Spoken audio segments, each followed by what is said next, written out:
Okay.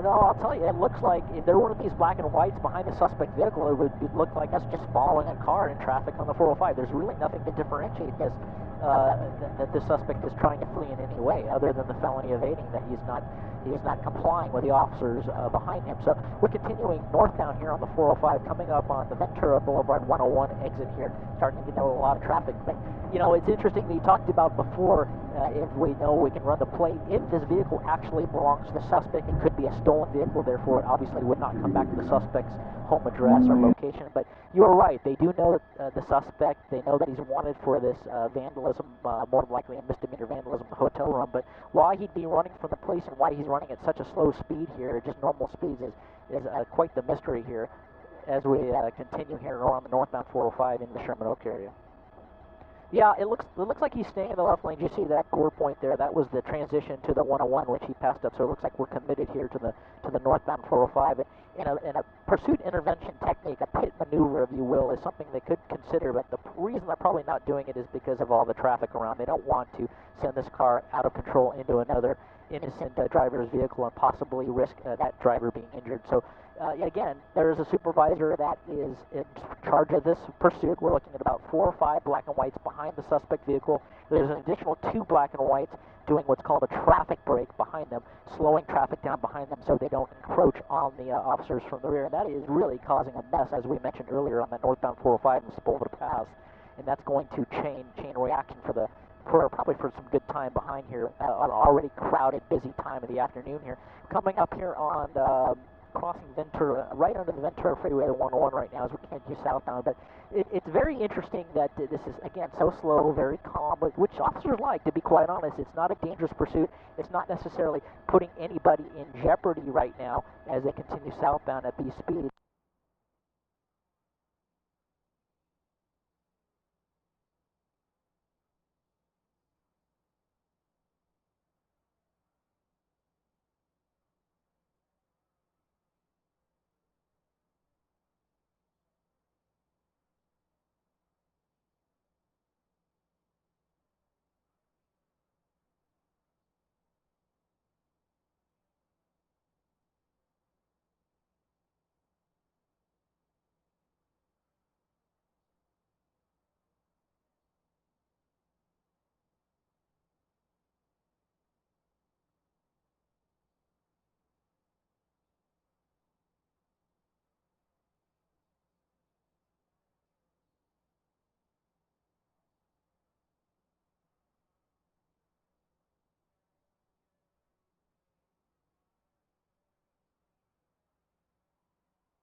That this could be, but right now, again, I think the best option for them, if they decide to do so, would be a spike strip, and if that deploys and they do that, we'll let you know right after it happens.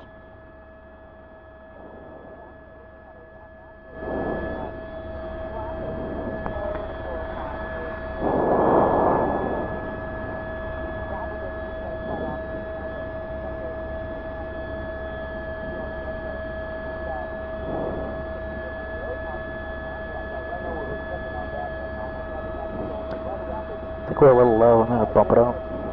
I don't want to be in their way.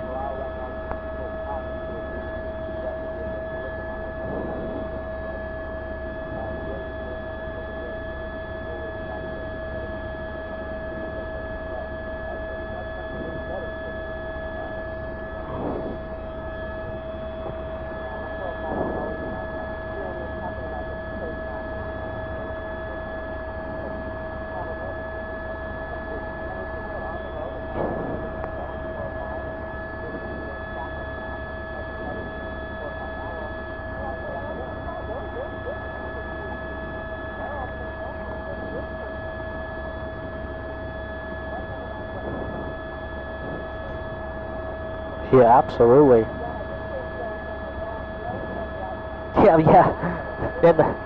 In the very rare case, we usually know the outcome. We were put to the test a couple of weeks ago on a pursuit, but usually they're in custody. You can't outrun a helicopter or you can't outrun a radio. So the idea, and that is part of the suspects usually their train of thought. And whenever they're taken into custody, and the question's always asked, well, why did you run? And well, I just wanted to stay out of cuffs just a little bit longer. They know they're going to jail. They're just trying to prolong them being out of those handcuffs as long as they can. The pursuit here continues here as we go northbound on the 405. We're about to cross Victory Boulevard here, coming into the Van Nuys area, right at Van Nuys Airport. Looking ahead, Danny talked about it, slow and go traffic all the way up to the 118 freeway here. You can see pockets of slowing like you would normally see. It doesn't look too terrible, but it's still early in the afternoon here. Another half an hour, this would be a completely different story. So it'll be interesting to see the tactics that the CHP uses here to take the suspect in custody. This, so far as we know, misdemeanor vandalism suspect now wanted for felony evading here in this two-door Mercedes coupe northbound on the 405, and this very unusual pursuit continues.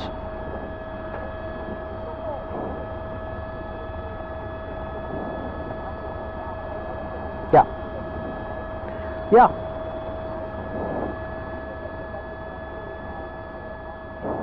No, that's just a different vehicle CHP uses.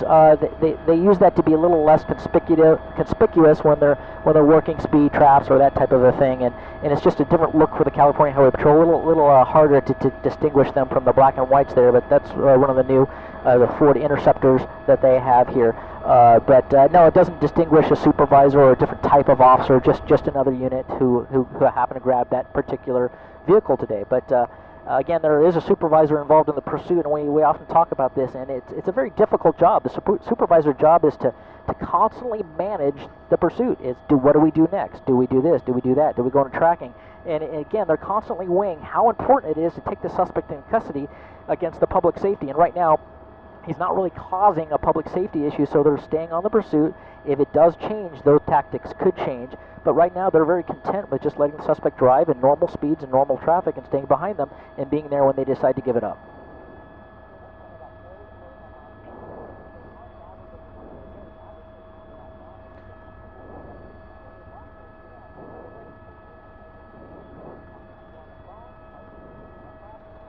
Yeah. Yep, we're crossing over Sherman Way right now. You'll see the Sherman Way overpass come into play right in here, right at Van Nuys. Next off-ramp will be Roscoe Boulevard, and just a couple more off-ramps will be at the 118, and we'll see what he decides to do here, whether go up into the Newhall Pass, into the Santa Clarita Valleys, or maybe go west to Simi Valley, or maybe even east on the 118 back into the Pacoima area.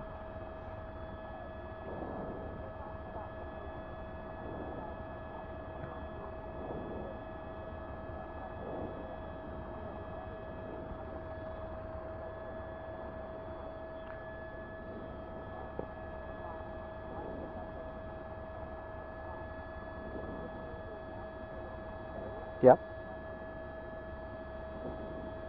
No, he's got a lot of space right now. In fact, I'm looking ahead of him, and he's probably 20 car lengths in front of a white van up ahead of him. So giving lots of space, not tailgating anybody, slow speeds. Again, not utilizing that wide open carpool lane at all, which is, we're looking wide open all the way up to the 118. So content to stay where he's at, which is a predictable thing right now in this pursuit, judging by what he's been doing. He's been staying in that left lane, that number one lane. Predictable action, so that could have bearing on what the officers decide to do as far as a pursuit intervention technique or tactic. That could be involve a spike strip. And the good thing about the spike strips, and we talk about this all the time, it's a long cylindrical fabric type of system that has a lot of these very pointed, hollowed pins inside. So when they run that over, it puts these pins or these sharp tubes into the tire and slowly deflates the tire. So it's not going to quickly blow out those tires or cause a safety or a wreck issue. It's going to slowly deflate them. So that would be a good opportunity. But but what it also does is exposes officers to be in front of that vehicle, which is a tactical concern. They don't want to go out in the middle of traffic, especially on a freeway, and expose themselves to that suspect turning that wheel into the officers or create an officer safety issue, or even maybe an officer involved shooting issue, which could, if they decide to do that. But it's very bad idea. You have to have the right area, you have to have the right tactics, and there's certain things they deploy and certain decisions they make to do that, and we'll see if they actually do that here with a spike strip. We'll let you know.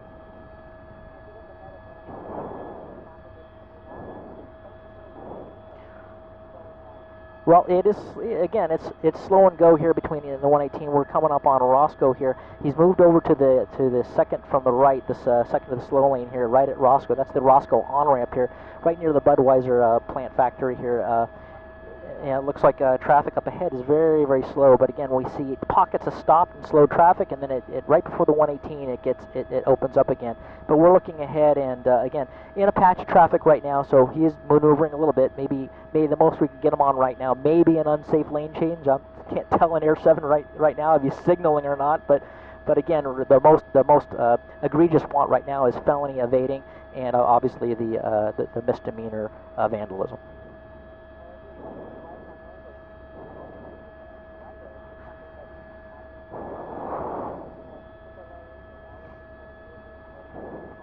Yeah.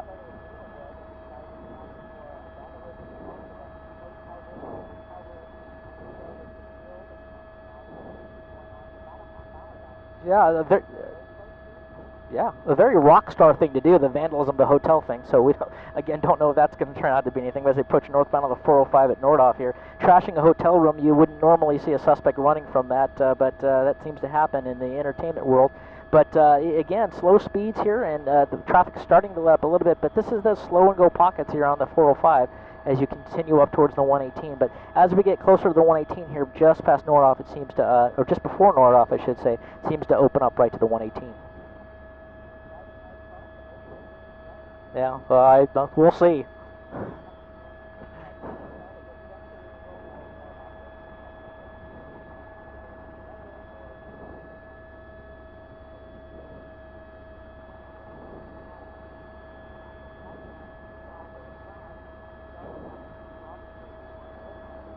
Yeah, looking back behind us again, I keep mentioning it, that northbound 405 all the way back from the Sporter Pass is much, much slower than we're seeing ahead of him. So again, we'll have that CHP officers running the traffic brake behind them. They're going back and forth from the left lane to the right lanes in serpentine patterns to try to get those vehicles behind them to slow down, not to overcome. We did see a white van hauling by both primary and secondary units here. Not sure what he was doing, but I don't see him anymore. But he's just continuing in that left lane, that number one lane here, and it looks like just coming up on Nordhoff here, and it looks like traffic is going to open up here back to about 55, 65 miles an hour just within the next few seconds here.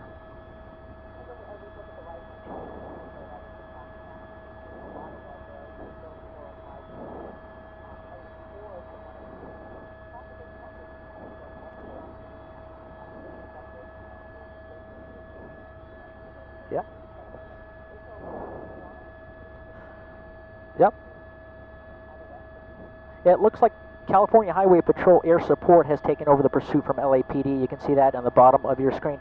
Such an important tool, especially during pursuits and pretty much in all law enforcement. They're the eyes in the skies, making sure that they broadcast all the suspects' activities, all their actions, what they're doing, how they're driving, not only to the officers and supervisors in the pursuit, but back to headquarters, back to the main station and the watch commander, so they can help make that decision. And of course, if the suspect runs, they're overhead and able to set up a perimeter or a containment around the suspect, get him locked down, get K9 there. And right now we're back up to about 50 miles an hour, as we said, as we approach the 118. It's wide open here between between Nordhoff and the 118. Wide open, clear sailing here. We'll see what he does as he comes up to the 118.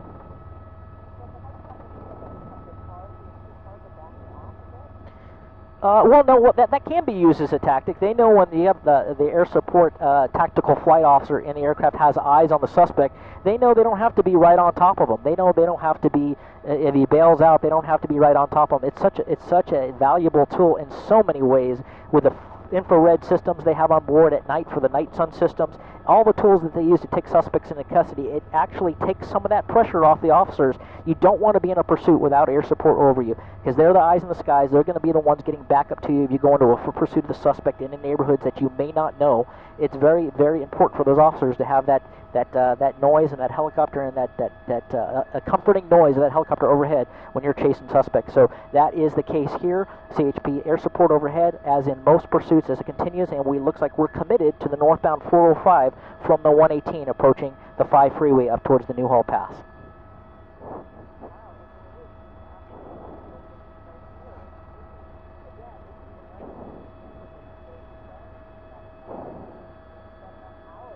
Yep.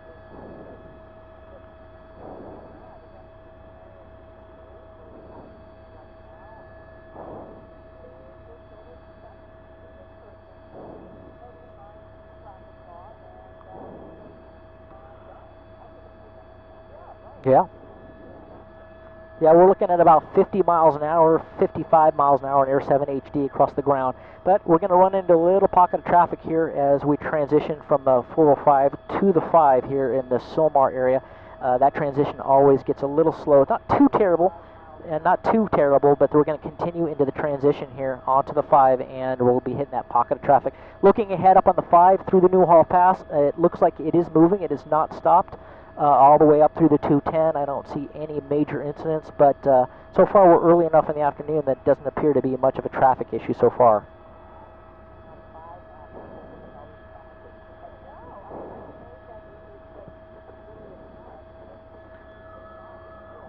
Oat. No. Oat for IFB. Sorry, guys. We had to adjust something on our radios here as we continue northbound here. But yeah, so you see some of that slowing they're approaching right now. And again, not too terrible as we transition into the pass, but yeah, a little light. It just seems, it just seems whenever we get these pursuits that sometimes traffic just works out for these guys. More times than not, we see these pursuits, and it just looks like they get the luck of the draw with the traffic. And he's at a complete stop right now, but not apparently giving up or doing anything to try to get a better look inside that vehicle. We're doing a little change on the audio, but right now the vehicle is he's stopped here, but now he's continuing here. Multiple CHP units continue in the pursuit.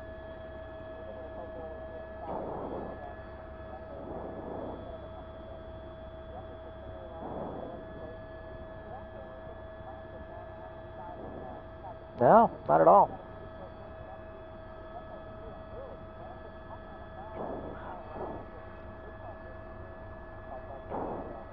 Thank you. Yeah, you can see that. You can see that right hand on the steering wheel. Can't really see his left hand. We're going to pull out a little bit here, so we're. Okay, Roger. It looks like they're going to do a pit maneuver right here. It looks like he's trying to get in position here to do a pit. Sounds like they got the okay to do it, but that CHP unit got in a position, and the suspect picked up a little speed. So we'll see as we transition here onto the 5 freeway whether they decide to do that again. That's where we pulled out, but. Yeah, a very calm demeanor of the driver. Right hand on the steering wheel, very, very calm. Looks like the left hand might have been off the steering wheel, but we have now completed that transition on the 5 as we continue northbound here near the San Fernando Reservoir in the Sylmar area, approaching the 210. We'll see if they set up for that maneuver here as they come out of the tunnel. Everybody knows that tunnel going onto the 5. Yeah. He has just transitioned from the 405 onto the 5, and now we're on the 5 between approaching the 210.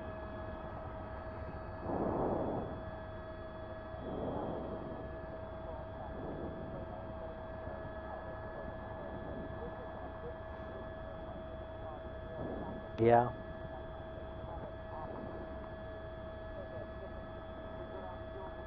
Yeah.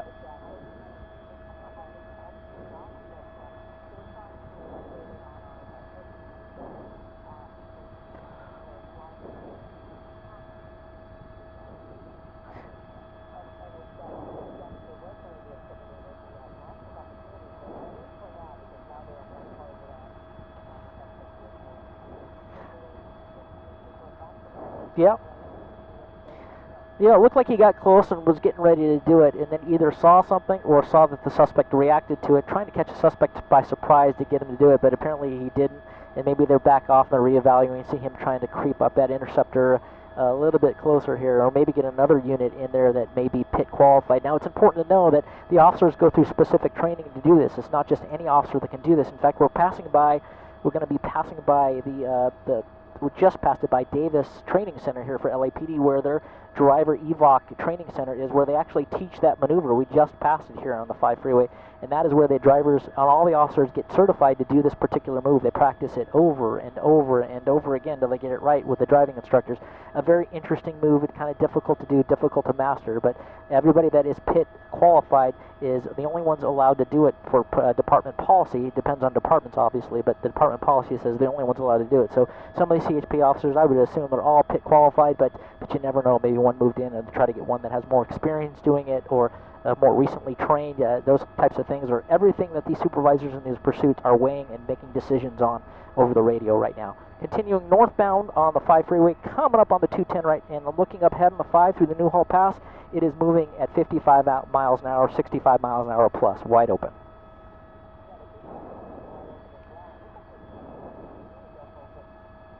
Yeah, a little bit. He's gotten into a little bit of slowing here, but as soon as we pass the 210, some of the slowing you're seeing may be just some of the people here hearing the sirens or looking in the rearview mirror and seeing all the black and whites in the rearview mirror and knowing that they're coming. But yeah, that could be some of it. But again, looking ahead, and we don't really see anything stopped up ahead past the 14. But we'll see as we get into the Newhall area, past the 5, we'll see where how that plays out.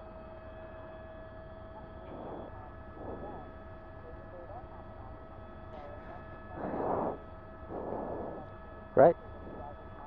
And it's a perishable skill set. If you have been trained in that maneuver as a police officer, and it has been a long time, and you haven't deployed that technique, it's a perishable skill set. So it will always get recurrent training. They have to go through so much training over certain years. Again, that supervisor knows all of his officers and what they're trained in. So they may have an officer that's actually got more training, recent training, if you will, to actually do the maneuver. So these are all things that normally aren't talked about in the decisions that these supervisors make. But that is things that are going through their minds and how they supervise these pursuits. We're going to tighten back up on the suspect here as he's continuing on the 5, and it looks like he's going transition. We'll see if he takes the 14 or he stays with the 5, and we'll let you know here in a second here. We're getting to that area that the transition road, and I think we might be on the transition to the northbound 14 from the 5. It looks like he may be committed to the northbound 14.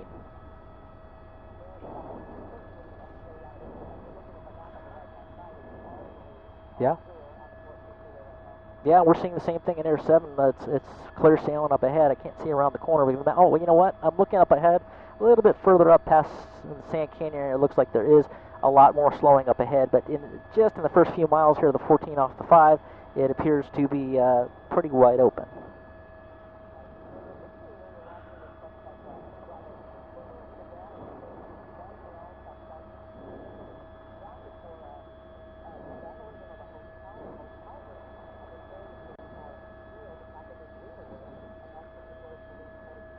So you know what?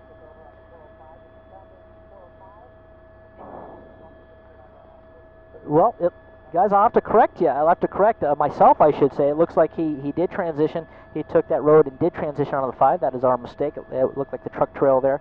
But it appears that he did commit to the 5. So we're not on the 14. So everybody up on off the 14 can not worry about their commute. We're going to stick with the 5 here. And again, looking up on the 5, coming through the Newhall area, it appears to be fairly clear sailing. Again, speeds 55, 65 miles an hour. Not a problem whatsoever.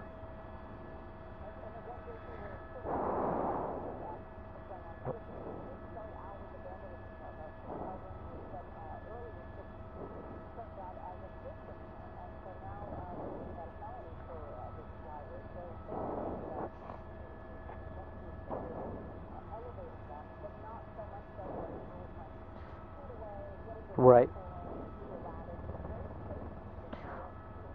Right, and let me be clear. So there is such thing as felony vandalism. They just have to do a lot of damage. So it depends on the amount of the damage they did. That could be determined to be a felony as well. But definitely have felony evading right now situation. So it's a felony no matter what. But the original want for the for the vandalism. Still would be very interested to know the details of that. I'm sure we'll find out as we continue here in the coming up on Cal Grove on the northbound 5 in the Newhall Pass. No, we passed Solmar. Yeah, we're coming down the hill into the Santa Clarita Valley now, approaching Cal Grove, Lyons Avenue, and that area there.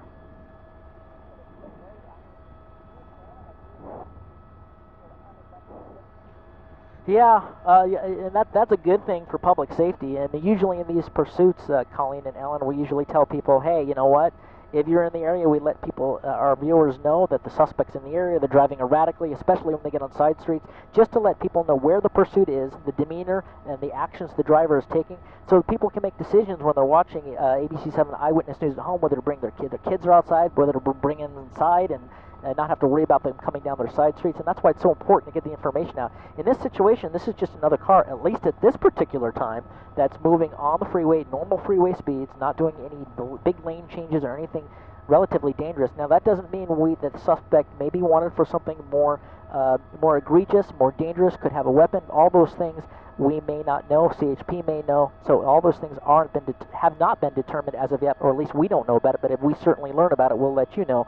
But right now, the only warrant is the original vandalism warrant we told you about, and felony evading, but CHP and officers could have more, and you can bet that there are officers right now in Inglewood talking to those officers on the ground, trying to figure out everything that's going on, trying to make contact with the suspect, figure out who he is, run his rap sheet, see what kind of background he has, is he wanted for resisting arrest, is he violent with officers, is he violent at all. So those are all the things that are happening in the background right now, and getting all that intelligence to the officers in the pursuit that need it to make tactical decisions when this thing ends.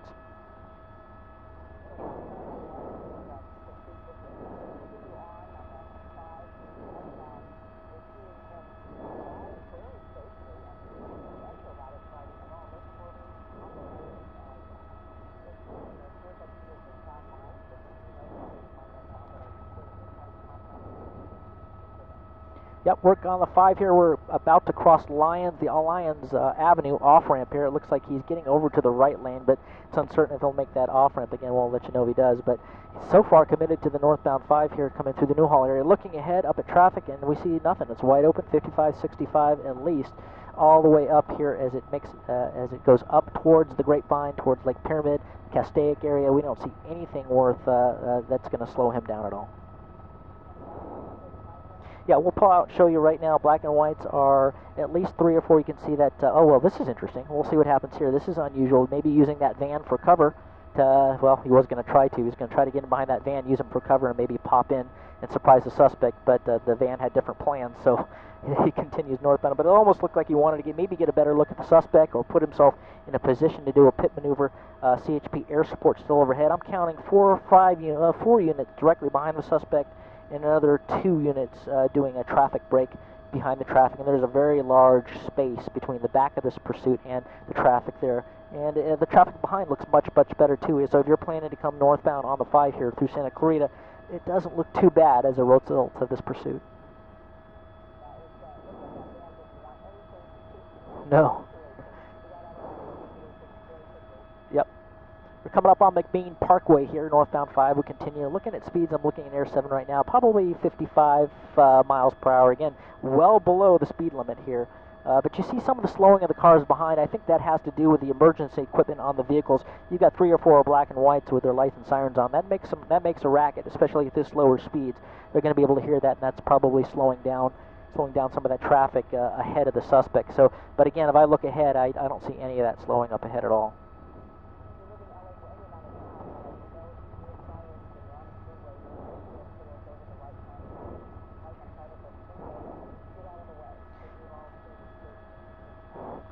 Yeah, great shot there from camera operator Rob Gluckman of the CHP Air Support right over the top of this pursuit as it continues here. Their job is so important in this pursuit and maintaining the communications. They'll actually take over the broadcast for the primary and secondary units, making sure that they're putting out the information on where the suspect is, speeds, everything relative to the pursuit and the management of the pursuit, so the driving officers can just focus on the driving, focus on the suspect, and not have to worry about it. That's one of the things these tactical flight officers and pilots from the air support divisions across Southern California do to make sure these things stay safe. We are crossing Valencia Boulevard here, northbound 5, looking at about 65 miles, 65, 70 maybe right now, miles per hour.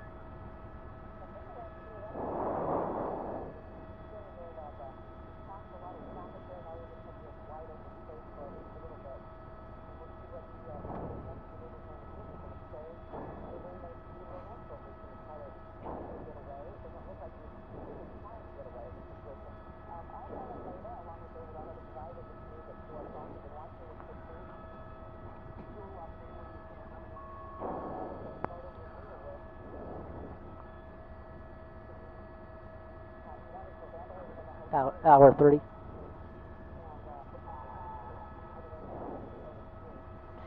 Yeah, David, welcome, Ellen. Continuing on this very slow speed, normal pursuit, if you want to call it a normal based on what we normally see here in Southern California during these pursuits.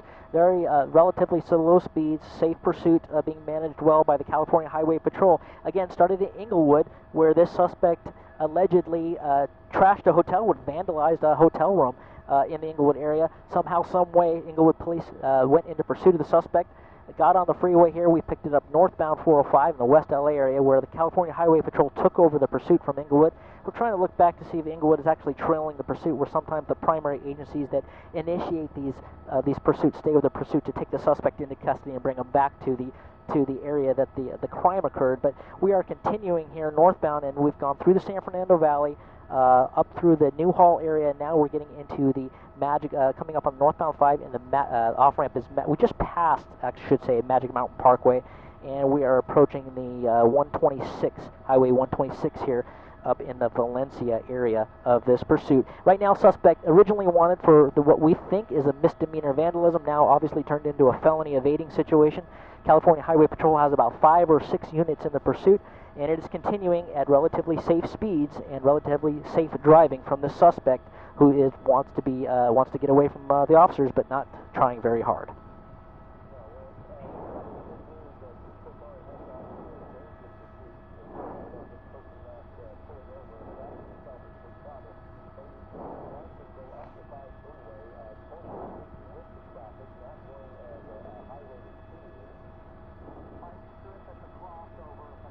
Right.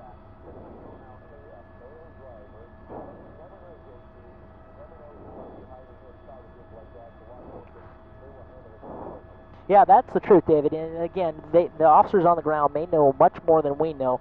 And even if they don't, they treat every situation, even though he's only wanted for misdemeanor vandalism, they don't know what he's running for. They don't know. There may be an unreported crime that's happened that they don't know about. So it's always taken very, very cautiously here as we go underneath Newhall Ranch Road, Highway 126, and continue northbound here.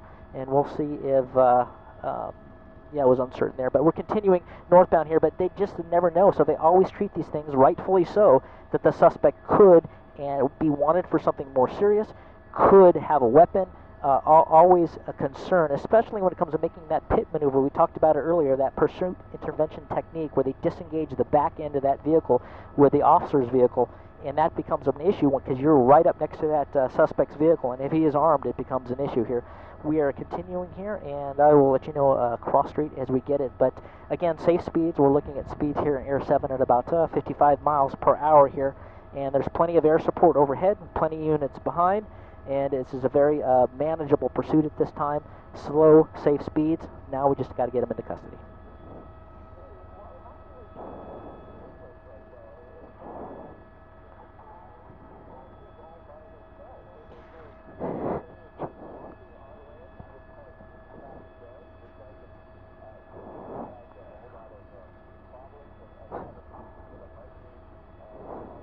Well, I'll tell you what's going on here. We're not seeing any of that blocking of the on-ramps, but he is driving at such a slow speed right now, and there's traffic breaks going on behind. So we get 2 or 3 CHP black and whites actually blocking the traffic from taking him over. So because of his slow speeds, and everyone, even the semis going up the hill, are doing a much faster speeds than he is.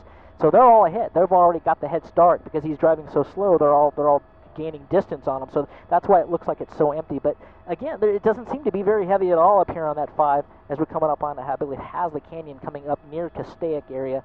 But it's wide open, but you know, the suspect obviously hasn't needed to drive very fast. He's still not in custody, driving slowly. But we'll see if there's any techniques used by the CHP here. We think there might be, but we're not sure when or where that might happen. But after it happens here, we will let you know as we continue northbound on the 5, approaching Parker Road.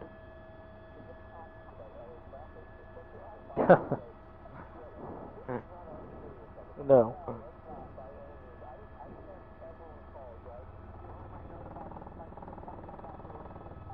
Yes.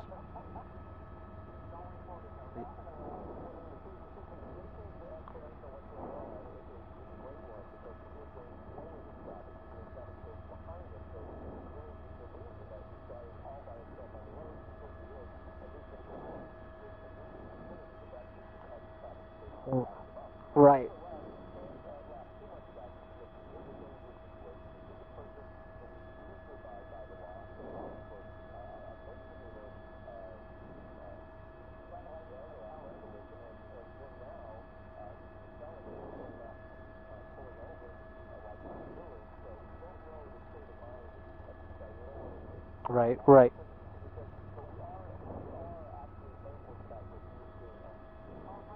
Yep. Yeah, he's crossing 5 here now, just crossing Parker Road here, looking at about speeds about 60 miles per hour. But I think you nailed it, David. You absolutely hit it on the head. We don't want to make light of these, but we see these pursuits all the time. Coming up on Lake Hughes Road, I should say, as our next off-ramp. But the only one he's really passing are these slower semi-trucks that are going much slower as they come up the grade here, working their way towards the grapevine. But yeah, again, we don't know the situation. Again, we only know what we're being told by law enforcement at this time, and that's the misdemeanor. But it's usually in situations like this, unless there's something else going on mentally with the suspect, is some kind of psychological situation, is that they don't run unless they're wanted for something more than this. They're gonna, it's not like something they're gonna get a 3 strike on or anything like that. This is a misdemeanor, but right now he's a felony suspect. So you almost have to assume, and you don't like to assume, but officers have to assume for officer safety issues that he may be wanted for something more egregious or dangerous. So that's what is in their mindset. Here as we pass Lake Hughes Road, and this is where the 5 crosses over. I call it the English section because the freeway goes on the wrong side of the road here. It actually crosses over to the west side. Northbound traffic now on the west side, and southbound traffic is on the east side. Here's it crosses over here as we come up in past the Castaic area as we go climb up towards the Lake Pyramid area, climbing up the incline.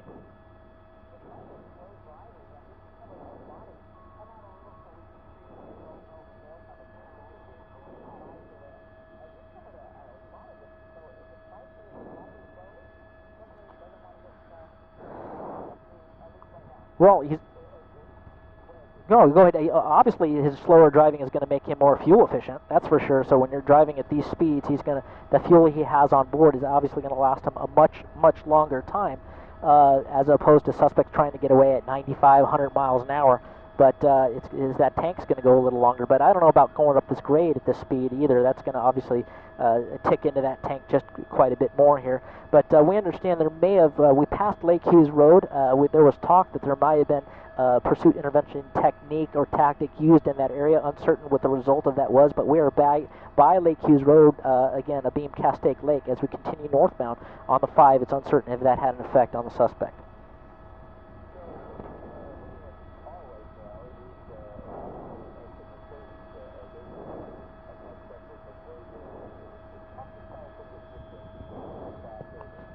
Push it.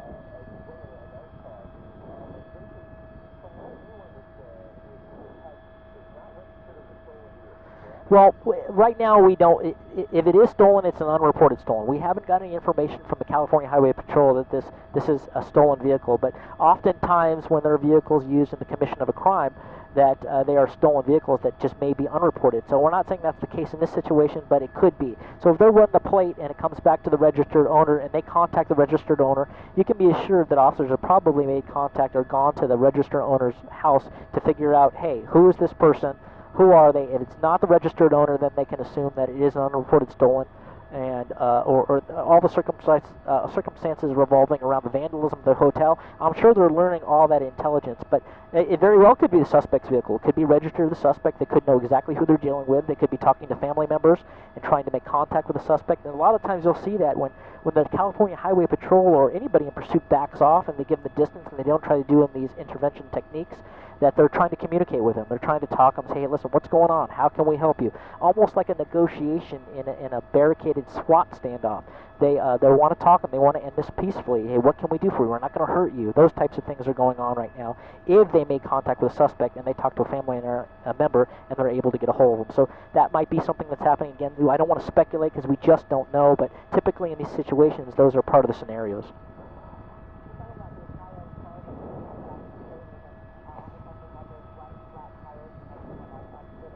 Yeah. It could. I don't want to go into all the tactics and techniques revolving around that, but obviously the run flats are designed to take a punishment, and that could have an effect.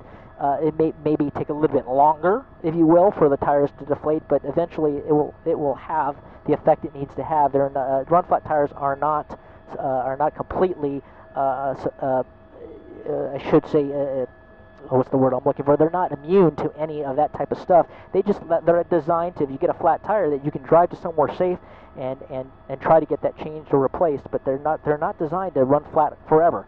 So especially in hot days like today, very, very hot temperatures out here as we climb in the the Santa Clarita Valley up into the Grapevine area, very warm. All those conditions, as Dave Kuntz would tell you, that plays a part on these tires, and he may be the one to be able to talk to that in more detail. But it doesn't mean that these run flats are immune to the spike strips.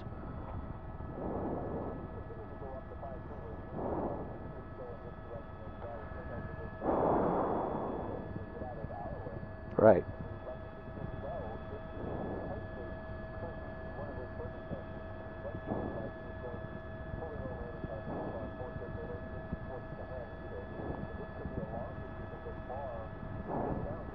Yeah, it's possible. We've seen these go up in the Bakersfield area, the high desert area, and what we will try to do is we'll try to stay as high as we can to get you a signal back for as long as we can. But if it continues past the Grapevine down into the Central Valley area, that can become an issue if it continues up northbound. But we're going to stay with it as long as we can and keep you updated on this. And right now we should have quite a ways here before that happens. But we are approaching Pyramid Lake here, and I missed that last information coming from the desk. But it's still coming up on Templin Highway here at probably 60 miles an hour.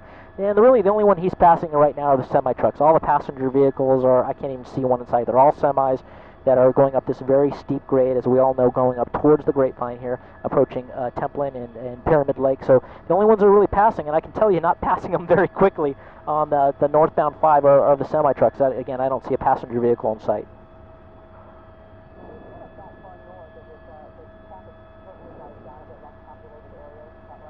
Well, yeah, there's small communities up here through the Pyramid and obviously up near Quail Lake area. There's sporadic small areas, but yeah, this is basically, as we all know, the transition between here and Bakersfield and Sacramento, San Francisco, and not a lot of commuters or people that live that way well, I shouldn't say that. A lot of people are commuting very far distances these days, but yeah, so. Most of it is just mostly people transitioning into areas further away.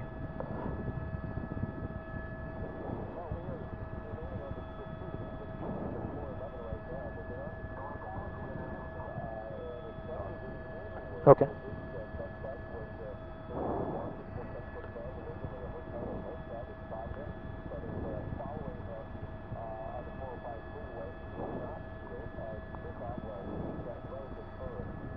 He missed it?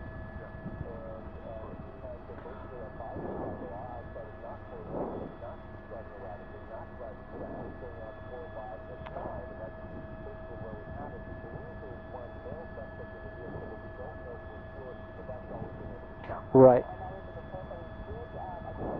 Yep. Yep. Yep, that just happened, David and Ellen, just a matter of seconds ago, right at Templin Highway. There was a black and white in the center divider, laid it across the fast lane, and what they are is they have the system where they can throw it out there and then pull it back on a string, so the officers in pursuit directly behind the suspect will not hit the spike strips. But it appeared that the suspect saw it coming and swerved around it, and that's another disadvantage for that technique when they're actually going this slow. It's easier for them to see and avoid those spike strips. So that was the plan here for the suspect, and it apparently worked.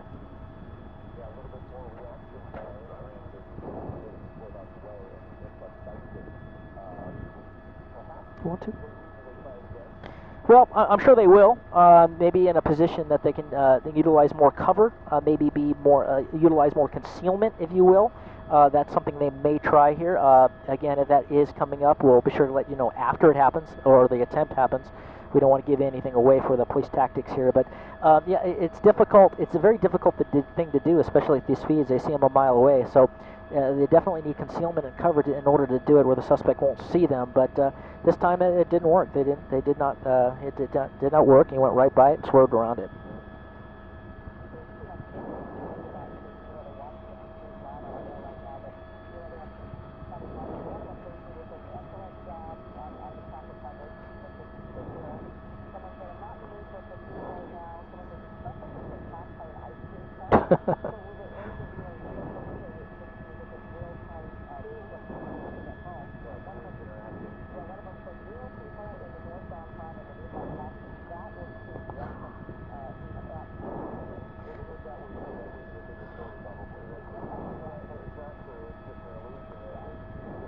Right.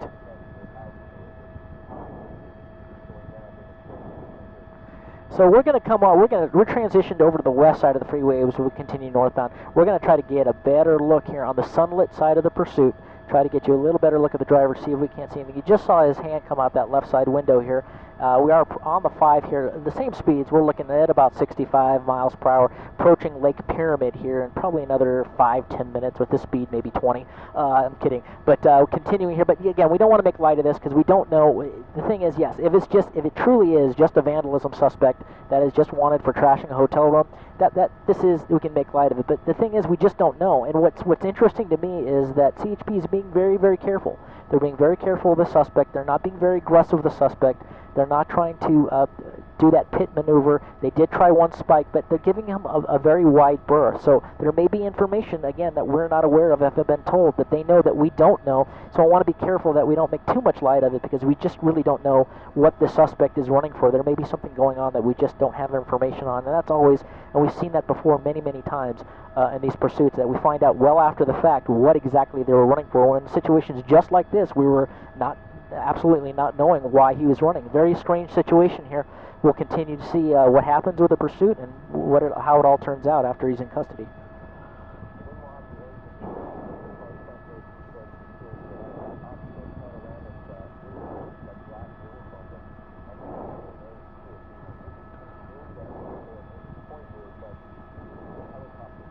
Oh, sure, yeah.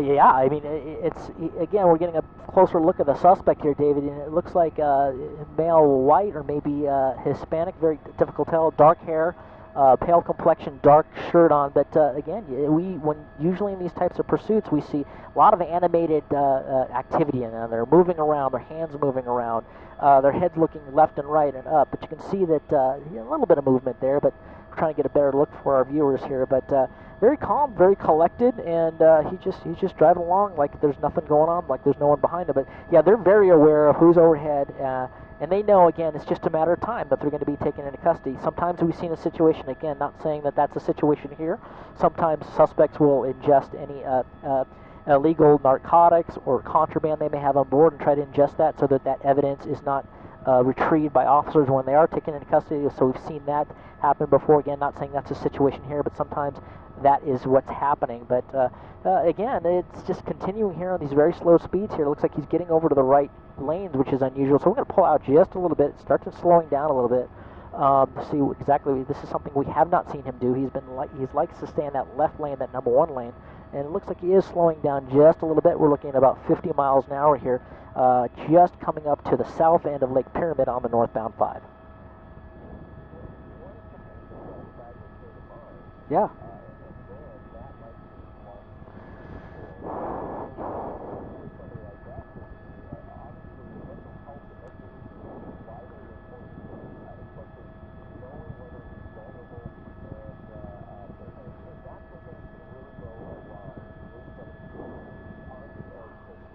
That's right, David, and it is a hot topic issue, especially in the law enforcement communities.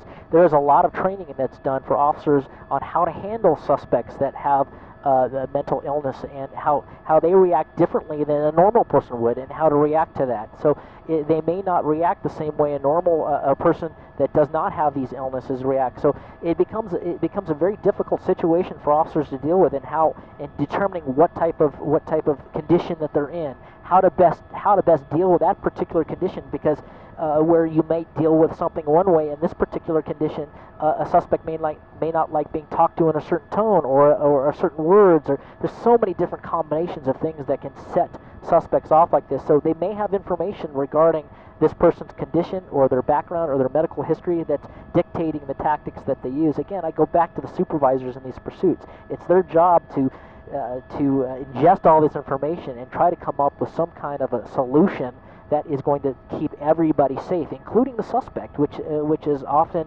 not looked upon. They want the suspect to be taken in custody and not hurt or injured, or no one else. And that's the main goal. And right now, time is on the officer's side. He's not driving dangerously or erratically or endangering the lives of other motorists or pedestrians at this particular point. And so the time is on their side. So they're letting the suspect dictate the actions, maybe trying to communicate with him, maybe using a specific, an expert that may be an expert if he has a condition in that particular condition, and try to talk him down, if you would, to just giving it up. It almost looks like he is on the phone. It appears like his right hand is up to his face, and the left hand is on the wheel as we continue northbound on the 5, Vista del Lago, right to be in Pyramid Lake. But we're up pretty high right now, trying to stay out of the way as the terrain rises, and there's really, really hot. So what you're seeing is some of those atmospherics going through the shot, so it may look a little blurry, but we're shooting a very long way away, and the reflection of the sun isn't helping, so we're going to try to mitigate that. But he's definitely on the phone, which could be a good sign that he's talking to, we're going to try to get rid of that reflection, talking to family or talking to the officers, but so that's a good sign. At least he's talking to someone to try to get him to maybe give this up.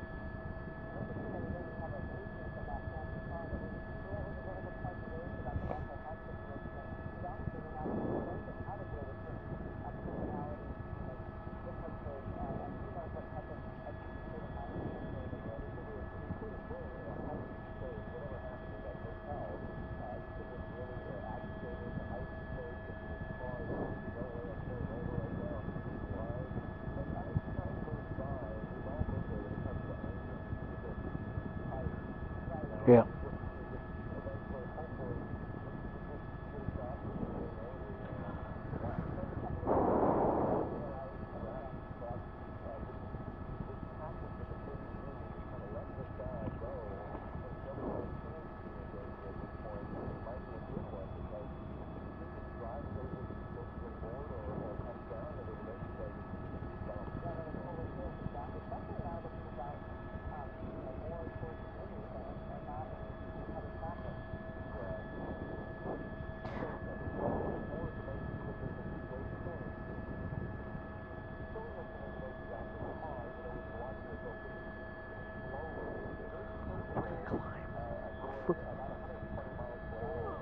We're going to climb for signal.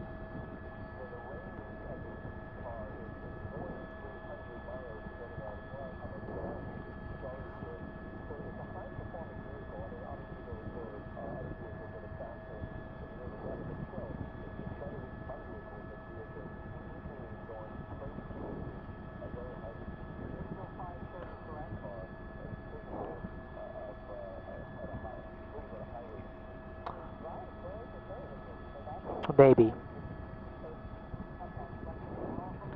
Yeah. Okay. Good. Yep. Sorry, guys. We were communicating with the desk, trying to get information to them. Could you repeat that last question, David or Ellen?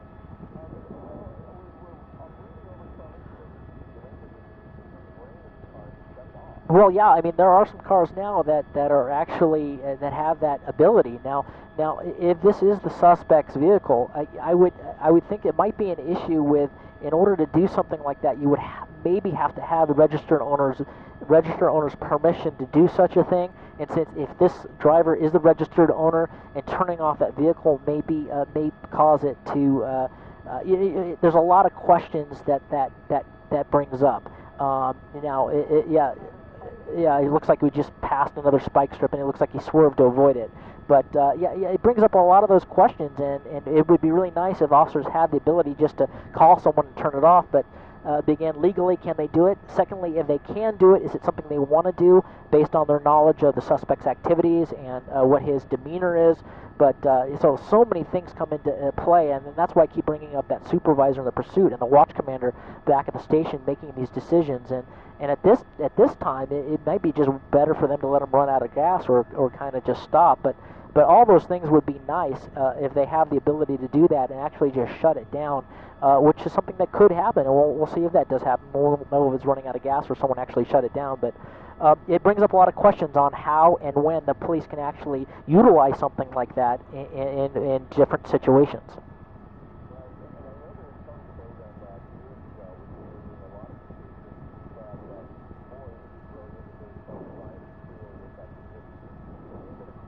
Yeah.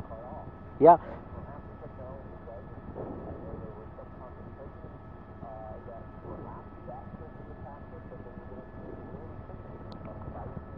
Yep.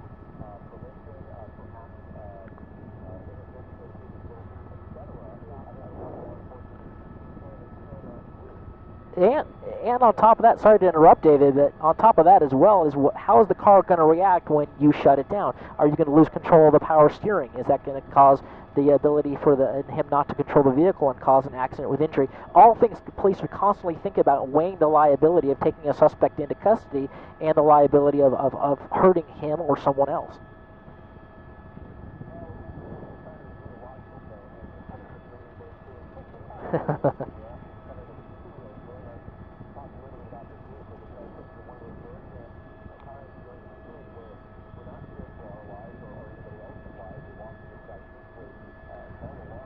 Fire?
Show the chippy too. Show the chippy since he's talking about it.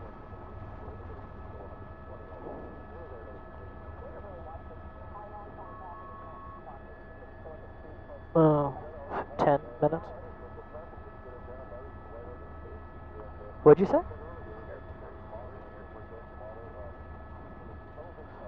I can't hear him. What did you say?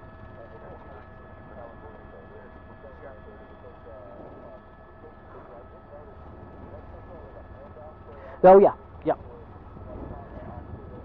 Yep, we just passed Highway 138, and that is something that that CHP does that most agencies don't. They continuously swap out their units, not only for the vehicles, for the officers. So it's very typical to see them it depends on the area, depends on the mileage, depends on the speed. The supervisors will actually swap out the units and get fresh officers, fresh vehicles into that pursuit, and continuously rotate them through as they move through different areas. One other thing I wanted to mention here is we pass on the northbound 5 past the 138, coming up on the Lebec area probably another 10 minutes ago. We're looking up into the area of the Central Valley. Just as we come down out of the Grapevine, we're seeing weather. We're seeing what looks to be some thunderstorms, some heavy rain. So it'll be interesting to see as he comes down the Grapevine what happens with that, where that weather is, and that'll also be dependent on how long we can stay with the pursuit. But right now the speeds have really dropped off. We're doing about 50 miles an hour right now in Air 7 HD, and so is the suspect. We're mimicking or tracking their speed. So again, not very fast right now. It seems like he's getting slower and slower as he comes up the hill. Could be an indication that the vehicle is starting to run out of fuel. That's something that Dave probably is more of an expert than I am on. But typically when you see them really start to slow down, it's usually a first indication that they may be getting a little low on the go juice here. We'll see at least 3 or 4 CHP officers still in pursuit here northbound as we approach the Lebec area.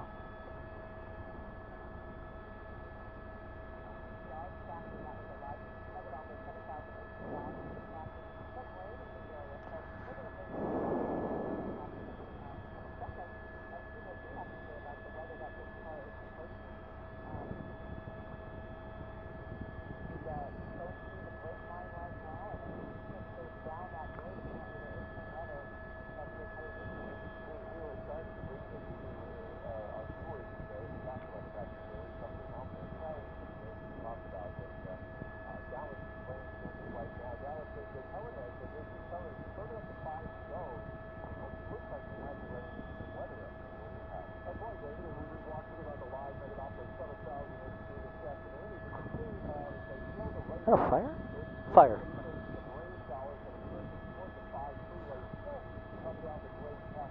Or dust. Or dust.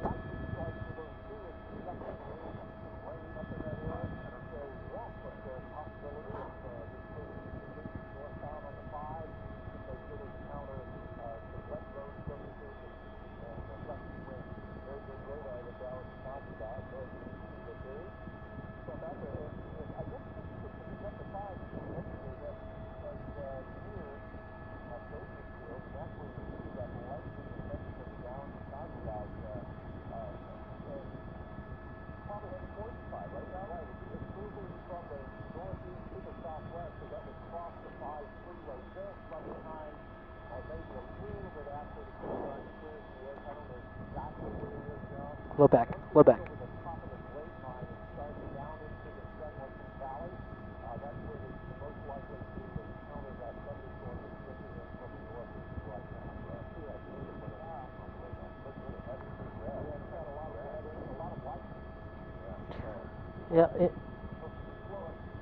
Yeah, interesting what you're talking about the lightning, Dallas. In fact, I don't want to take the shot off, but I'm looking ahead into the San Joaquin Valley, just to the bottom of the basin as we climb up for signal purposes, that we look to see what appears to be a small fire out there putting up a lot of smoke, and that could be a result of maybe a lightning strike out there. It's hard to tell if that's dust or a fire, but it is going across the 5 freeway. It's actually out to the west, and the wind blowing that towards the 5 freeway to the east. Looks like the freeway is completely obscured here, so it's interesting to see where the rain begins and the smoke from the fire starts, but we'll show you that when we get a chance to as we continue up here. We're approaching the city of Lebec here, Fraser Park area, at the top of the Grapevine here as we come up to El Tajon, the Tajon Pass area, and then we start coming down the freeway. In fact, I can see the 5 freeway right before it turns into 99, and the visibility, it absolutely goes 0-0, which means I can't even see the freeway. It disappears into almost what looks like a haboob, like a dust storm, but it appears to be, it could be dust, it could be smoke, I'm not real sure. In fact, if you guys give us the okay, I don't think suspects do anything. We can give you a quick look at that, but you let me know as we continue here northbound. But it might be dust. It's hard to tell right now. Okay.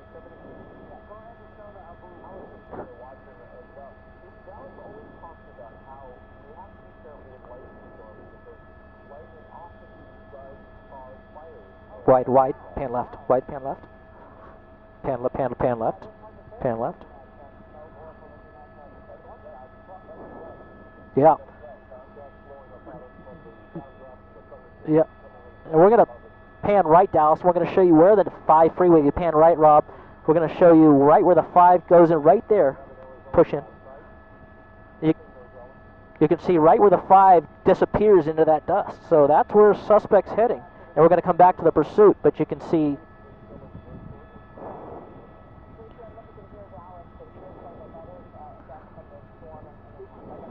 Yeah. Well, yeah, we don't see a lot of those here. A lot of those obviously in Phoenix, as Dallas mentioned, not so much up here. Maybe up in this area, which we don't get to very much. We're going to try to get back on this pursuit here. Yeah, if he continues on in that direction, whoa, where'd he go here? We're still looking for him. You guys got him? Come on back down to your right, Rob. Back down to your right, and we'll get the pursuit. That 5 freeway right before it comes into the 99, it goes literally right into 0 visibility. So that is going to be a concern for us, obviously, to fly in. We'll see when we get closer that way. Maybe we can climb over the top, and then we can see out the other side. We'll see how far we can continue into the San Joaquin Valley for signal. But we'll continue to climb here as we're back on the pursuit, which has not changed at all here. We are again coming up on the Lebec area here. Same speeds. It looks like he may be picking up the speed just a little bit, but same speeds here as we approach this haboob here in the San Joaquin Valley. The higher we get, the further we can go, and we can get over the top. Well, if we can see, before we go over the top of it, we can see that it's. If we can see the other side, that's what I want to see. If we can't, we don't, obviously. Or we go around the east side and try to go back to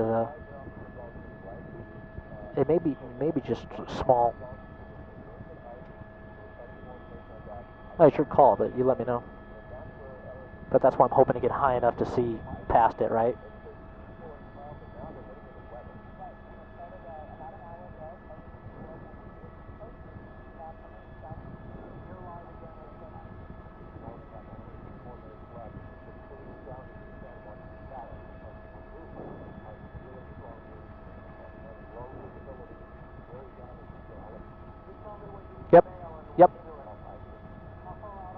hang on. Yeah, sorry, I missed the question. The desk was talking. Can you repeat that question? Yeah. We're discussing with the pilot right now. We're going to continue here just a little bit further as we go down the 5 freeway into the San Joaquin. We're going to go up to the edge of it, take a look at it, and see if it's going to be safe for us to transition. We may have to move a little bit further east, but again, we're feeling the winds from the shear in that area. Again, nothing serious yet, but we'll make a go or no go here as we get a little closer. But we're talking that over right now on Air 7.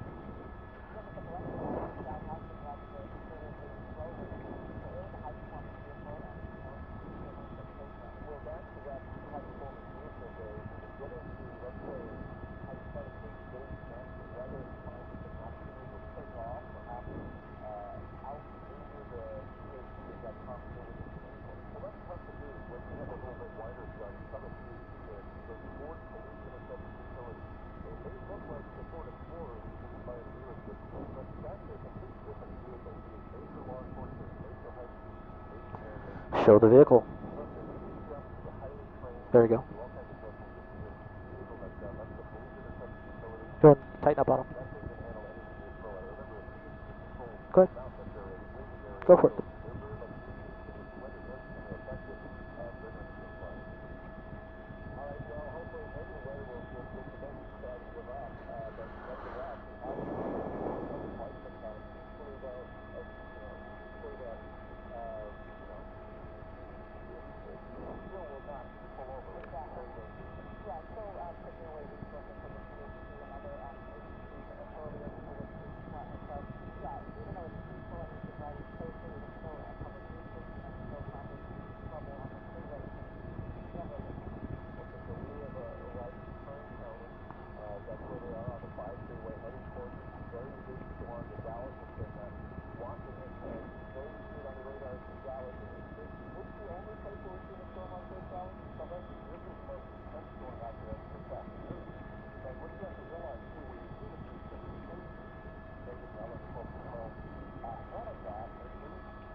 You have any room to climb some more?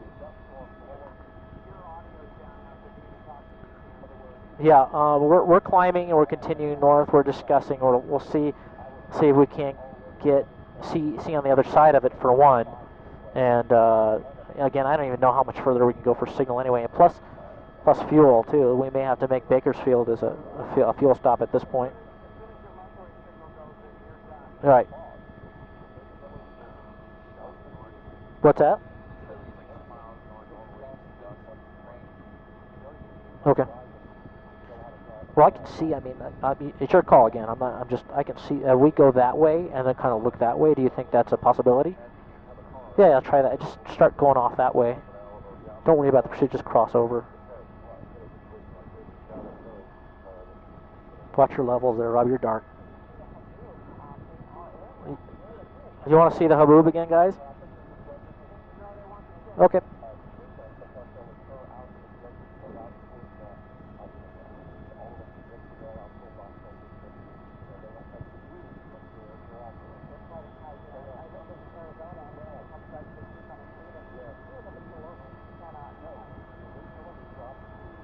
Try to get some speed ahead and we'll sort of cross behind so we don't go too toppy.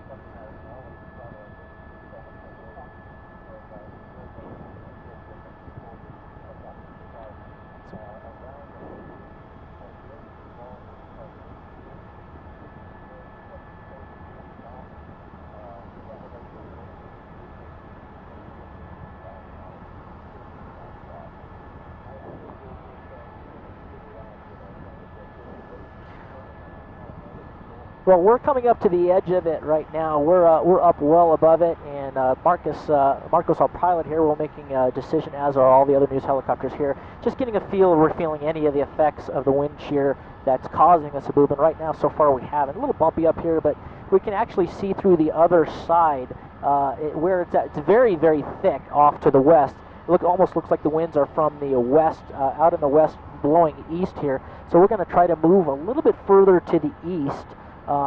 We see that thunderstorm Dallas was talking about. That's the one that's moving south and east. So we're trying to stay between the Haboob and the thunderstorm, and It actually is not too terrible right now. We can actually see the other side of the 5.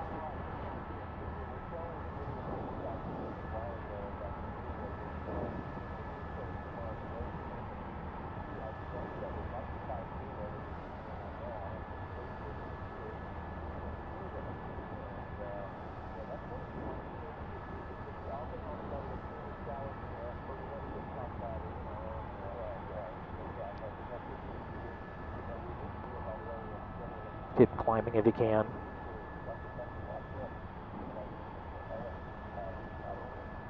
You know, just keep going that way.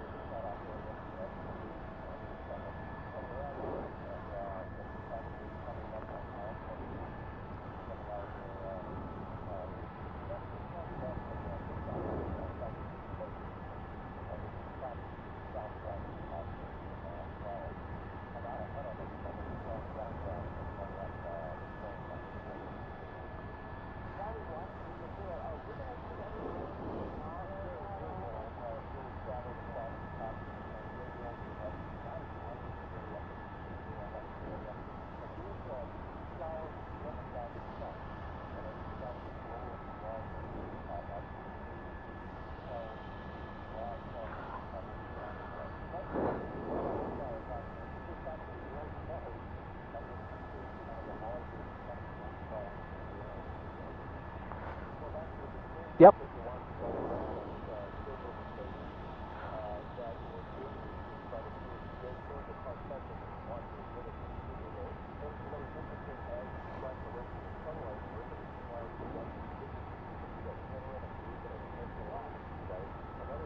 You got any more zoom?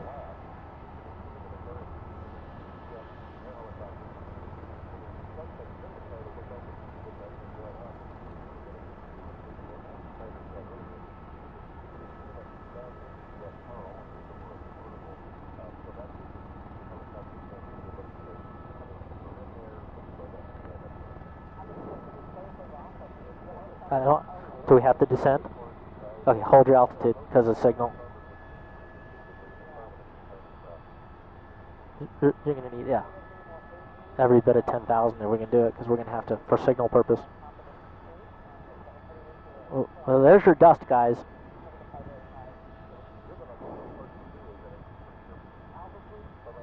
We're calling, you're losing us?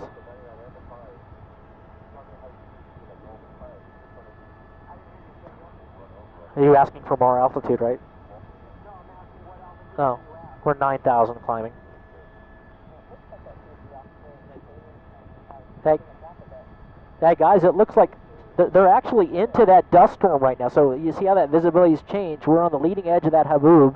The thicker, the heavier stuff's much further to our west, but you can see that visibility going. They may use this as an opportunity, if we can see it, to maybe to sneak up on the suspect and try to get that pit maneuver in. In fact, it looks like they're closing in. Robbie, if you could double up on that. Difficult to see here, but again, the visibility really bad. Barely see through all that dust from that haboob, but they are continuing here, and we're coming up on the intersection between the 5 and the 99. So he can stay on the 5 or possibly jump on that 99 northbound through the desert area here. But it looks like the chippy's kind of creeping up on him. Again, we're up at about 9,000 feet above this haboob. Very difficult to see, but it looks like he's trying to close in on him. And we'll see if we can't make this picture any better. We slow up just a little bit to see if we can't see this. But he's going to get into some better visibility here in just a second. He's going through the thick of it right now, and they should pop out into some better visibility any second here. But again, we're in the clear. We're north of the haboob. That is moving from the west to the east, and it's actually converging with a thunderstorm, which is on the right side. So we have the haboob on the left side of our helicopter. We've got the thunderstorm on the right side of our helicopter, about 4 or 5 miles out, and they're converging on each other. And right now, we don't see the pursuit, but hopefully it'll pop into view here in just another second.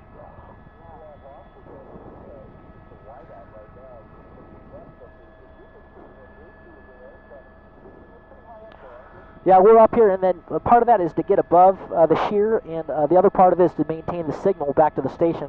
Our receive sites are not geared. This is outside of the KBC here in the Kern County area, but we're trying to maintain that signal back to our receive sites in the Los Angeles area, which is quite a haul right now, so we're maintaining this altitude to continue to bring you these pictures.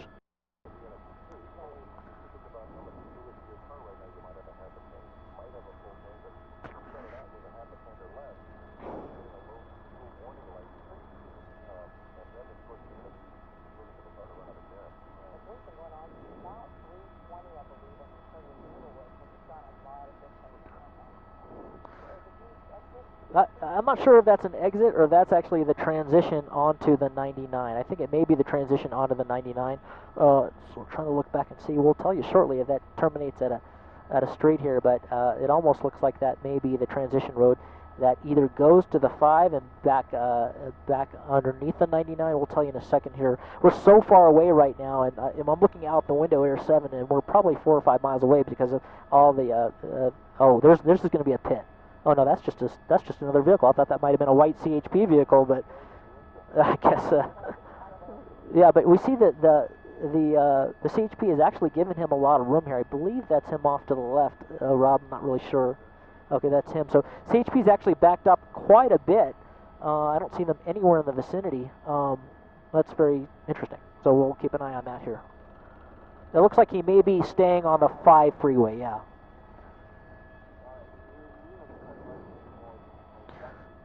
Yeah, there's I'm sorry to interrupt, Dave. There's a section of the Haboob that's a little thicker here, but it doesn't last very long. In fact, we're going to try to maneuver the helicopter a little bit further. Not only that, we're shooting into the sun, which doesn't really help, but what's interesting about this is we try to get the visual on the suspect again, is that CHP is backed up tremendously from the suspect and giving him a very, very wide berth here.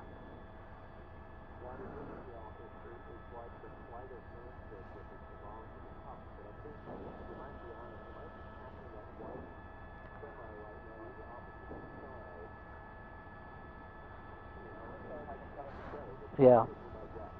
Yeah, we're going to try to get in a better position here to see that.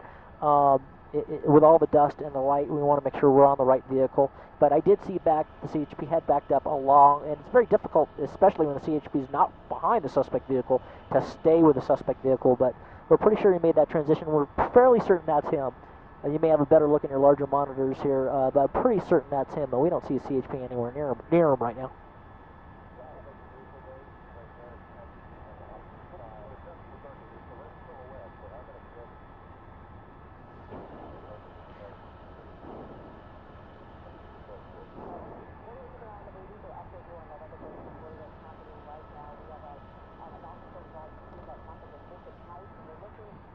Now's your chance to find him, Rob. I know he had a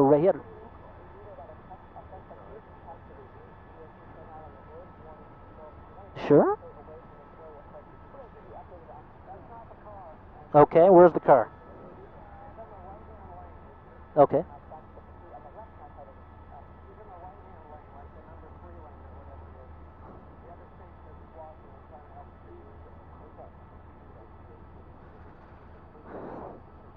Yeah, well, we want to make sure we've got the right suspect. We're getting some information here that we're trying to verify here. Again, when he got in that dust storm, we kind of lost him, but we're going to try to find him here. But so give us a minute or two, and we'll get back to you with a suspect vehicle. Come back here. Come back. Come back.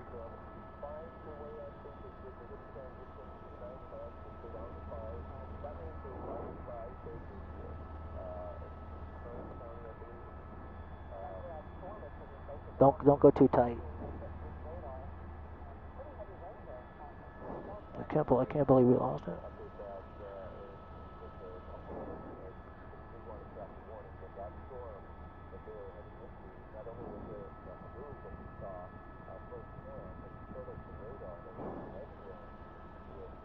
Where are the other helicopters?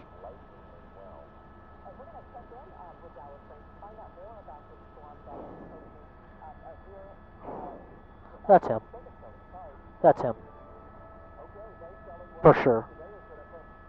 Yeah, he's on the off-ramp. Okay, don't get too toppy now. We got him. He's on the off-ramp, guys. I have to figure out what off-ramp that is.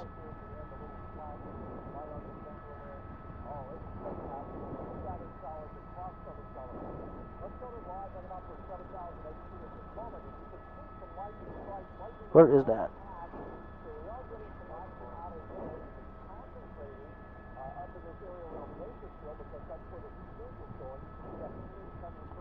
That could be Sandrini. I don't see anybody yet.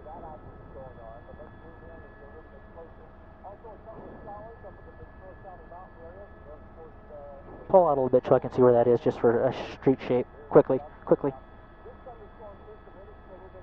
Okay, that's square. No, well, maybe. We didn't. That's definitely him. Well, that's what I meant, yeah. Is that the 99 or the 5? That's the 5. And that looks like it may be Corpus Road, if I'm not mistaken. Or is that the 99? I don't know.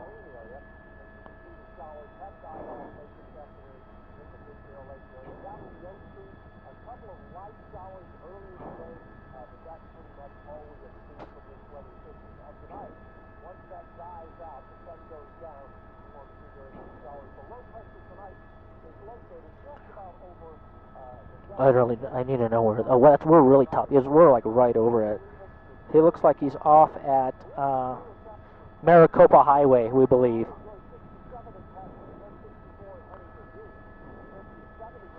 You sure? We sure that's him, right, Rob? Yes, we're getting really toppy. Okay.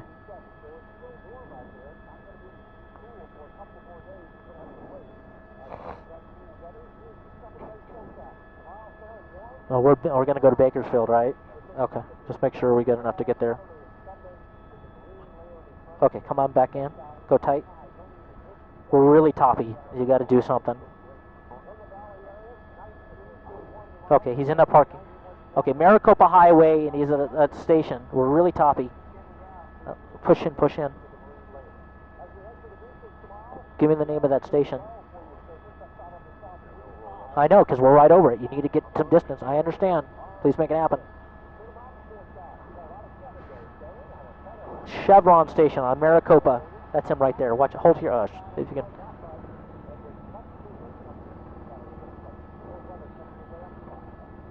If you can park it, try. I don't know if you can.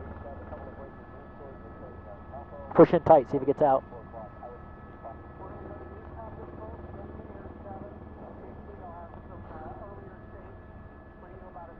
Okay. Yeah, we got to get into the wind and not go any further north because we'll lose him. He's just sitting there to see.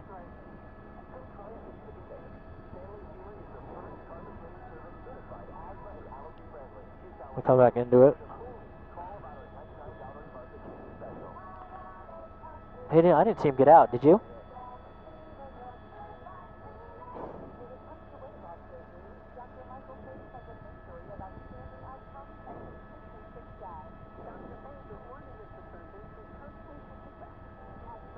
I don't think the police know where he's at. We maybe get on the air and tell them. Well, right. Well, is everybody else on the same thing we are right now? Okay.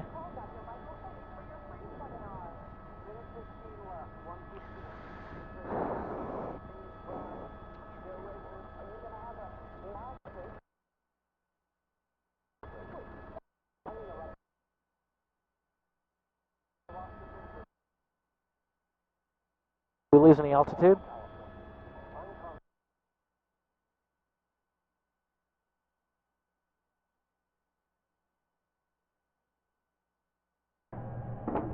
And give us just one moment, we're getting that feedback. It's going to take 1 second to get that feedback. You heard them talking about altitude. So they're trying to get their altitude situation. I appreciate your patience.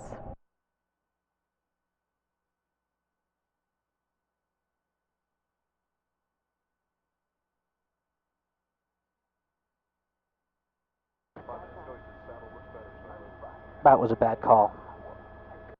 Okay, tell him to switch to oat. Tell him to go to oat. Saddle's a bad call. If they can switch to oat.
Can you please pass that along to transmission?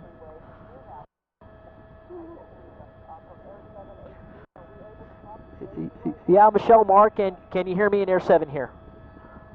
Okay, great. So the suspect has pulled over. He is at a gas station, a Chevron gas station on Maricopa Highway, just west of the 5 freeway. We lost him for a second in the dust storm, the haboob here, but right now he's gotten off at Maricopa Highway. That's just south, just north of the 5 and the 99, and we have not seen the suspect exit the vehicle. So we don't know when the CHP lost him, but we think he may have lost him in the storm on our off-ramp. He got off at Maricopa Highway here, and he is sitting at this pump. We saw him pull here and stop, and he has not exited the vehicle, still sitting in the driver's seat right here at this Chevron. Again, we're very, very high because of the altitude for signal here in the area, out in the San Joaquin Valley here, but right now the suspect remains in his car sitting, and we'll see if the CHP actually gets here and takes him into custody at this point. He hasn't got out to get any fuel. Could be a possibility that he's out of fuel, but when he got off the freeway, we did not see any CHP officers behind him. We're going to show you some video that we shot earlier, I believe, from Air 7 HE. The suspect was originally wanted by the Inglewood Police Department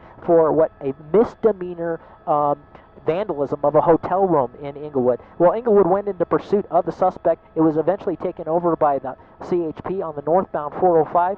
He came up back to, we're going to stay live here, I guess, but he is wanted for vandalism and felony evading. We watched this pursuit, and here's the tape from the video from earlier we were talking about. The pursuit, very, very slow, Mark and Michelle, as you saw. Oh, there's the suspect out of the vehicle right now. We're going to come back live. There's the suspect wearing that dark clothing. He got out of the vehicle and got back in, so it's very possible he may have saw a CHP vehicle coming up. He didn't want to interrupt that video, but he did temporarily get out of the vehicle, and now he's going again. So we're going to widen out just for a second if we can to see if there is a CHP vehicle in the area that he may have spotted, or maybe grabbing another position. So we're going to reposition the helicopter a little bit further northbound here as he switched pumps. It almost looks like maybe the pump is on the right side of the vehicle and he didn't know it, but that is our suspect wearing black shorts, black shoes, and a black sweatshirt. Looks like he might have a white stripe along the side of the shorts, dark shoes, but gassing up here. And now this could go a long way here if he continues, but that fits the description of the suspect that we did see inside the window. Gotta apologize here, we're above 10,000 feet here in Air 7 HD, very, very high because of the windy situation. You see that piece of cardboard that kind of flew around. Go ahead. Yeah. Right. The Chevron station is on Maricopa Highway and is just west of the 5 freeway. That's where Maricopa is the first off-ramp north of the 5 and the 99. So he exited the freeway, he drove westbound, and went to this gas station. It looks like he's back in the car and driving. Don't really see him right now. Okay, we're going to push forward here just a little bit here, Marcos. We're going to come forward so we see him. He moved to another pump. That's going to give you a good look at the suspect, but that's definitely matches the description of the suspect that we saw when we looked in the driver's side of the vehicle here. But Maricopa Highway is where we have it on our mapping system here, just west of the 5 freeway.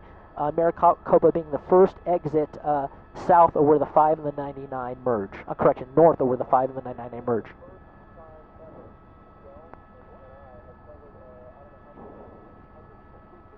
Kinsey here with ABC 15, and I have to stress to you, I have never seen a car chase suspect stop for gas. I am amazed right now.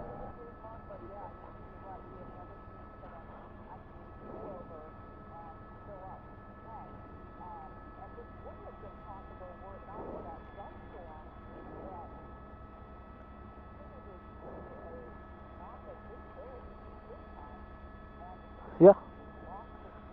I have to tell you something.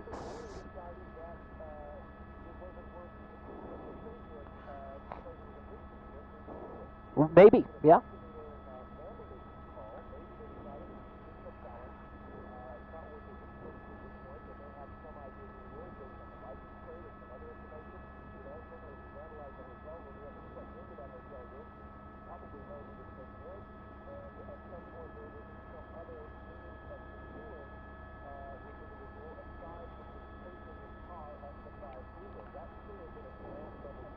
Yes. Yep, absolutely.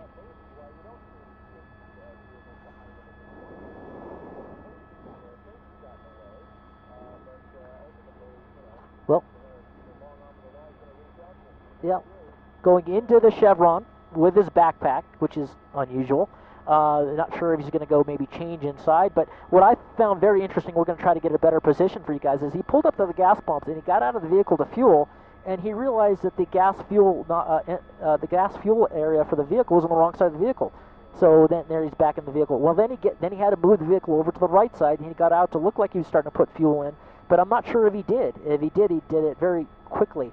So what he's done is he put a backpack on, he walked to the store, and then he walked back into the vehicle just a few seconds ago, as you saw live from here from Air 7HE. Not really sure why that was, whether he took something, it's very possible he took something out of the backpack and put it in a garbage can here. That's something that officers will definitely review, maybe getting rid of evidence there in a trash can, out of the backpack and in, but he's back in the car. It does not appear that he's got the gas nozzle in the vehicle right now, but just sitting there here on Highway 166, Maricopa Highway, just west of the 5 freeway.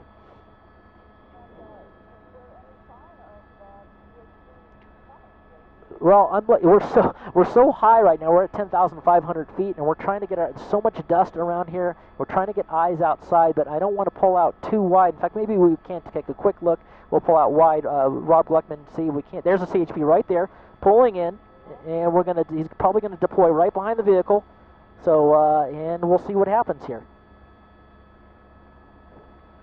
Now this is a high-risk felony stop. Guns are out.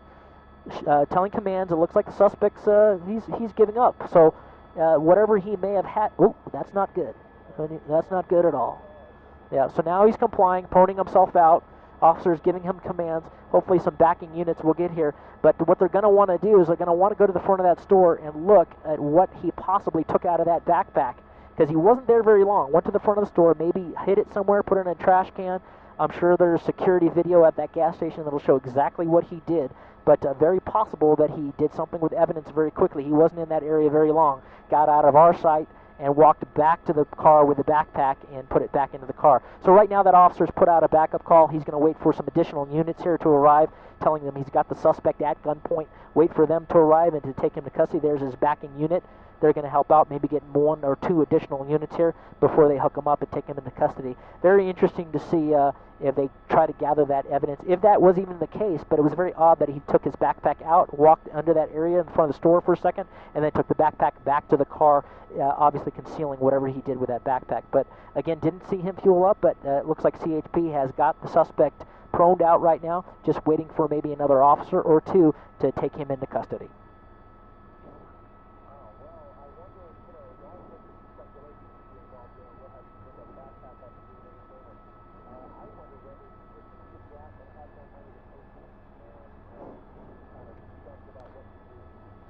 Watch it.